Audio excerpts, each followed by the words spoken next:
So today, Abby and I decided to continue on with the one video that we did, which is what is a good beginner motorcycle, and talk about that when you're a new rider and you get that 300 or 400cc bike, that there's a misconception by other riders that tell you that, you know, it's a waste and you might as well get a bigger bike because of the fact of you're going to outgrow that bike in 2 months.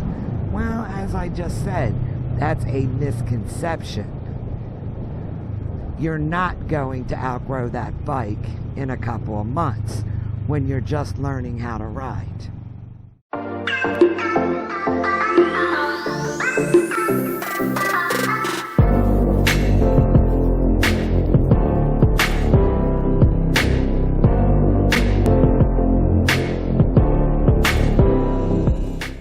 Here's a little background for you guys.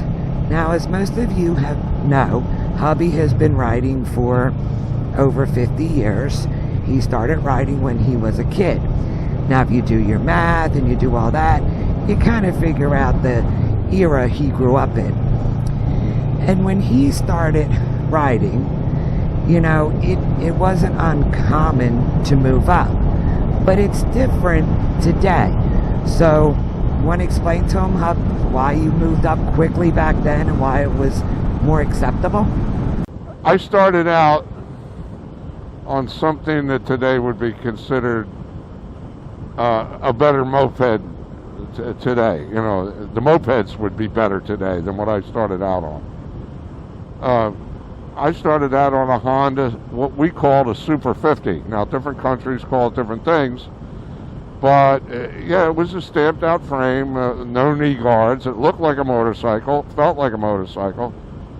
50cc, single-cylinder, and that's what I started out on. And a lot of people had those bikes. And then moved up to a Super 90 Honda, and then I jumped to a 250 Benelli, single. But the thing is, back then, everybody's, you know, my age most people started out on those small bikes. They were cheap. You could buy them used, which I did. And, you know, like the 50cc Honda, maybe it'd do 45, maybe 50 on a slight downhill with a tailwind. Maybe it would do 50, but it got you started. You know, you knew you weren't going to be able to go out on a super highway with it. You were probably going to hold traffic up on a secondary highway like what we're on right now. And yeah, you could put a rider on it, but then you better make sure the speed limits were 25 because that's about, you know, the bike would do better than that. But what I'm getting at is the bikes then, the suspension was terrible.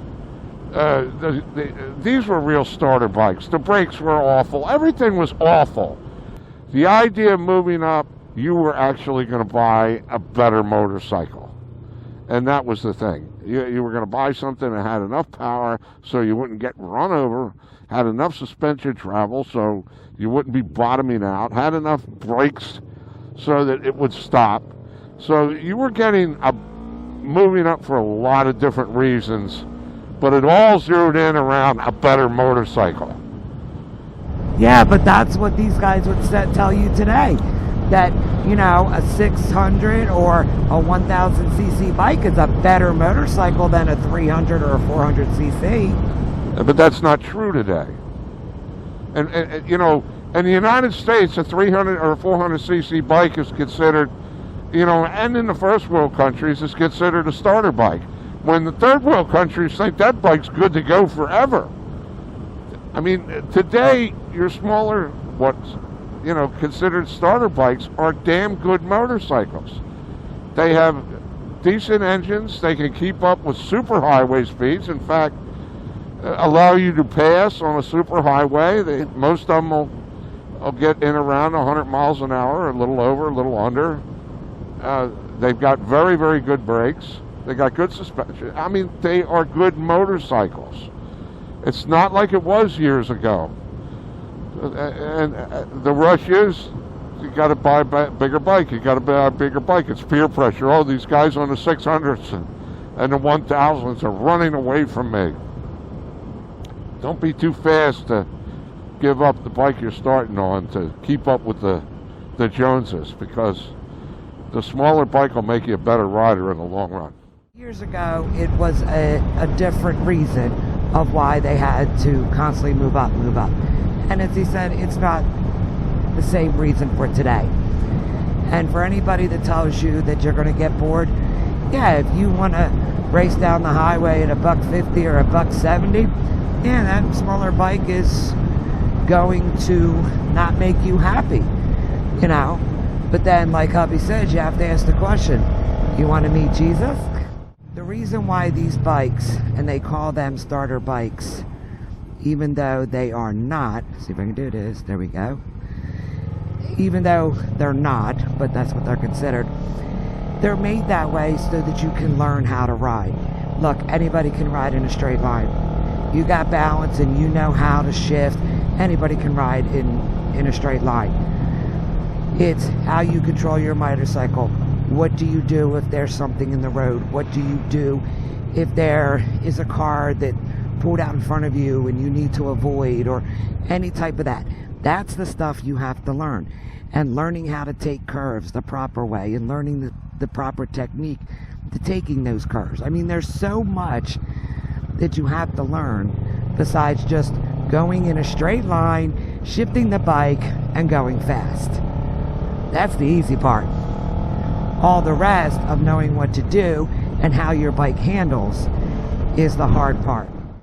Don't be too quick, guys, to fall into that whole, you have to, move up, you're going to be bored, you're going to be this. Take your time and learn. It will improve your riding, because a bigger bike is not going to improve your riding. If, you don't have everything down on the smaller bike, a 1000cc BMW S1000RR is not going to improve your riding skills. All it's going to do is make you meet Jesus a lot sooner. Well, we hope that wouldn't be the case. No, right. We don't want it. That. We're not wishing it, but, yes, there are some people out there that, it's a gift for this. They have it. They get on it, and it's like they've been riding for 50 years. Most of us don't have that gift. We're going right, left? We're going left. Yeah. Right, left.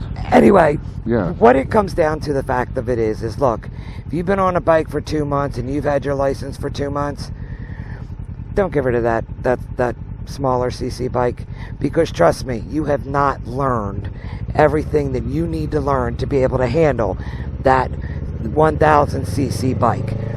Trust me in this, you have not. So let your friends make fun of you, let them have a blast, because in the end, it's your skin and it's your life, not theirs. That's about it, guys. So like I said, I just wanted to kind of continue on with that video that we did, because you guys haven't checked it out. MC Rider last week did a video that was very good, that included this subject, and even talked about a friend of his that he knows that made that mistake. So you also may want to check out the latest MC Rider video. I will put it up here, and a link down in the description where you guys can go check out that video. So just don't take me and hubby's word for it. If you know who MC Rider is, take his word for it, because he's a pretty good expert at what he's talking about. Yeah, he's got the paperwork to prove it too. He's certified instructor. Motorcycle training instructor. Yeah, MSF. And he's certified for advanced training too, I'm pretty sure. Alright guys, so we are going to continue along on our beautiful ride on this beautiful day in this beautiful weather, because we're just beautiful. Okay. Alright guys, so that's it. So if you guys like this video, hit the like button, and don't forget to hit the subscribe button if you are not already subscribed, and hit the bell notification so that you're notified when I upload a new video. So we'll catch you guys on the next one. Ride safe.